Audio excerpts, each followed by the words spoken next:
বিসমিল্লাহির রহমানির রহিম। মাননীয় সংসদ সদস্যবৃন্দ, আসসালামু আলাইকুম।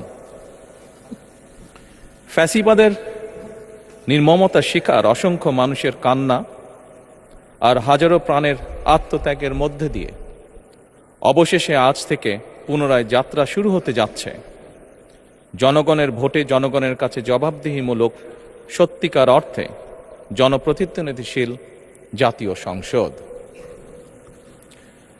বাংলাদেশের জাতীয় সংসদের রাজনীতির এই ঐতিহাসিক মুহূর্তে আমি আল্লাহর দরবারে শুকরিয়া জানাই, যার অশেষ রহমতে আমরা একটি ন্যায়ভিত্তিক গণতান্ত্রিক মানবিক বাংলাদেশ প্রতিষ্ঠার লক্ষ্যে যাত্রা শুরু করতে পেরেছি।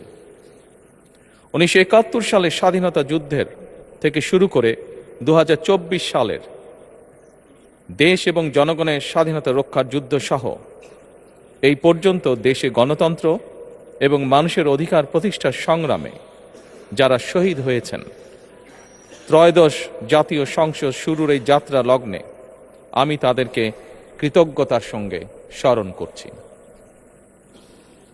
এই আন্দোলন সংগ্রামে যেসব মায়েরা তাদের সন্তান হারিয়েছেন, যেসব সন্তানেরা তাদের প্রিয়জন হারিয়েছেন, যেসব পরিবার তাদের সন্তান স্বজন হারিয়েছেন, যেসব আহত মানুষকে তাদের স্বাচ্ছন্দ্যের জীবন হারাতে হয়েছে, যেসব মানুষগুলো নির্যাতন, নিপীড়ন, রাজনৈতিক হয়রানি কিংবা মিথ্যে মামলা শিকার হয়ে সর্বস্ব হারিয়েছেন, আমি তাদের সকলের অবদানকেও কৃতজ্ঞতার সঙ্গে স্মরণ করছি।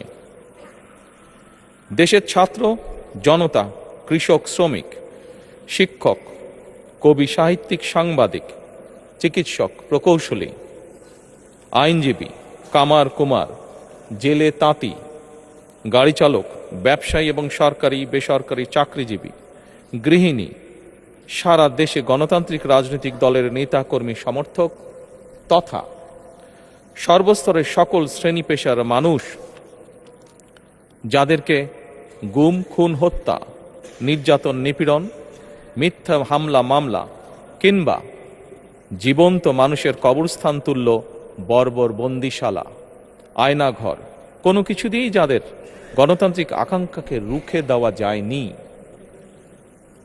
যাদের সাহসী ভূমিকায় দেশে পুনরায় গণতন্ত্র ফিরে এসেছে, আমি ত্রয়োদশ জাতীয় সংসদের এই যাত্রা লগ্নে দেশের স্বাধীনতা প্রিয় গণতান্ত্রিকামী বীর ছাত্র জনতাকে জানাই অভিনন্দন।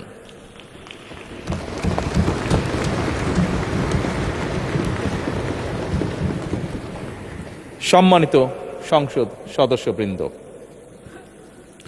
দেশনেত্রী মরহুমা বেগম খালেদা জিয়া জনগণের অধিকার প্রতিষ্ঠায় দেশে সংসদীয় গণতন্ত্র প্রতিষ্ঠা করেছিলেন, সংসদীয় গণতন্ত্রকে প্রাতিষ্ঠানিক রূপ দিয়েছিলেন। সেই গণতন্ত্রকে প্রহসনের রূপ দিয়ে জাতীয় সংসদকে হাস্যরসের খোরাকে পরিণত করা হয়েছিল। দেশে তাবিদারি শাসন শোষণ কায়েম করা হয়েছিল। দেশে সংসদীয় গণতন্ত্র এবং জনগণের অধিকার পুনঃপ্রতিষ্ঠা করার জন্য দেশনেত্রী বেগম খালেদা জিয়া জীবনের শেষ দিন পর্যন্ত লড়াই করেছেন। জীবনে কখনোই স্বৈরাচার কিংবা ফ্যাসিবাদের সঙ্গে আপোষ করেননি। দেশে আজ থেকে আবারও সেই কাঙ্ক্ষিত সংসদীয় গণতন্ত্রের যাত্রা শুরু হলো, আলহামদুলিল্লাহ।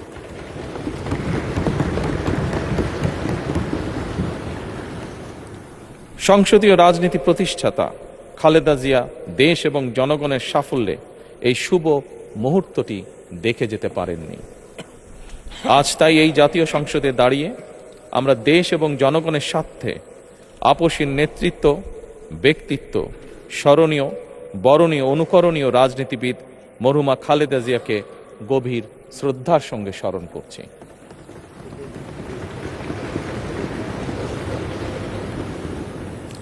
সম্মানিত সংসদ সদস্যবৃন্দ, দেশে বহুদলীয় গণতন্ত্রের প্রবক্তা এবং প্রবর্তক, স্বাধীনতার ঘোষক শহীদ প্রেসিডেন্ট জিয়াউর রহমানের একটি উক্তির কথা আপনাদের সামনে আমি স্মরণ করতে চাই। তিনি বলেছিলেন, জনগণই যদি রাজনৈতিক দল হয় তাহলে আমি সেই দলেরই আছি। অর্থাৎ ব্যক্তি কিংবা দলের স্বার্থ নয়, জনগণের স্বার্থই সবচাইতে বড়। এটাই বিএনপির রাজনীতি।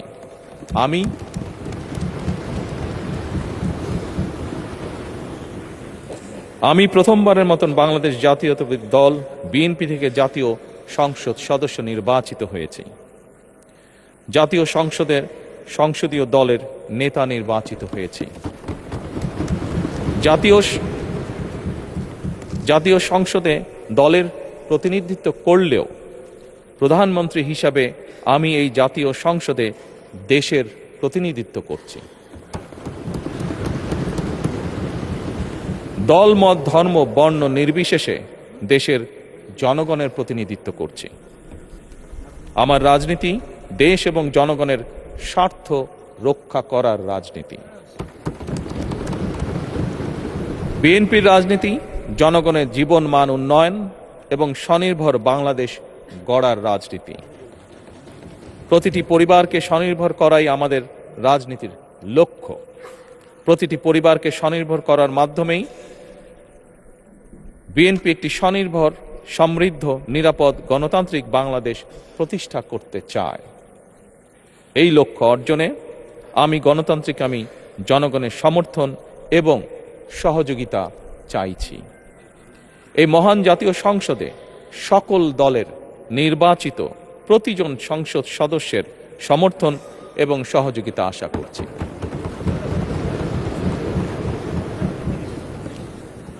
সম্মানিত সংসদ সদস্যবৃন্দ, আমি বিশ্বাস করি আমাদের দল কিংবা মত কিংবা কর্মসূচি ভিন্ন হতে পারে, কিন্তু তাবেদার মুক্ত, ফ্যাসিবাদ মুক্ত একটি স্বাধীন, সার্বভৌম, নিরাপদ, স্বনির্ভর বাংলাদেশ প্রতিষ্ঠায় আমাদের মধ্যে কোনো বিরোধ থাকতে পারে না, বিরোধ নেই।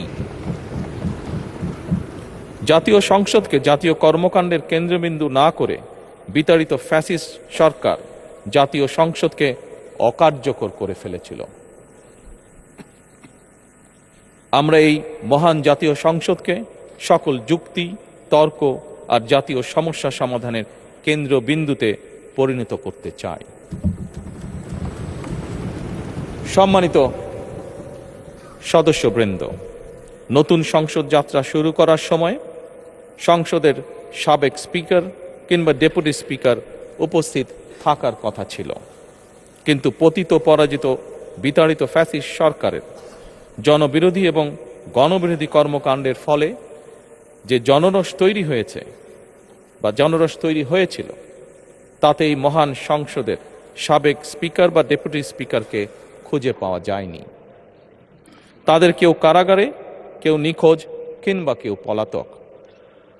দীর্ঘ ১.৫ দশকের ফ্যাসিবাদী এবং তাবেদারি শাসন শোষণের পর জনগণের ভোটে নির্বাচিত প্রতিনিধিদের নিয়ে আজ আমাদের এক বিশেষ পরিস্থিতিতে জাতীয় সংসদের কার্যক্রম শুরু হতে যাচ্ছে। এমন পরিস্থিতিতে আমরা সংবিধান এবং সংসদের কার্যপ্রণালী বিধির বিধান অনুসরণ পূর্বক ত্রয়োদশ জাতীয় সংসদে সভাপতিত্ব করার জন্য আজ আমি প্রবীণ রাজনীতিবিদ এবং 5 বারের মতন নির্বাচিত জাতীয় সংসদ সদস্য জনাব ডক্টর খন্দকার মোশাররফ হোসেনের নাম প্রস্তাব করছি।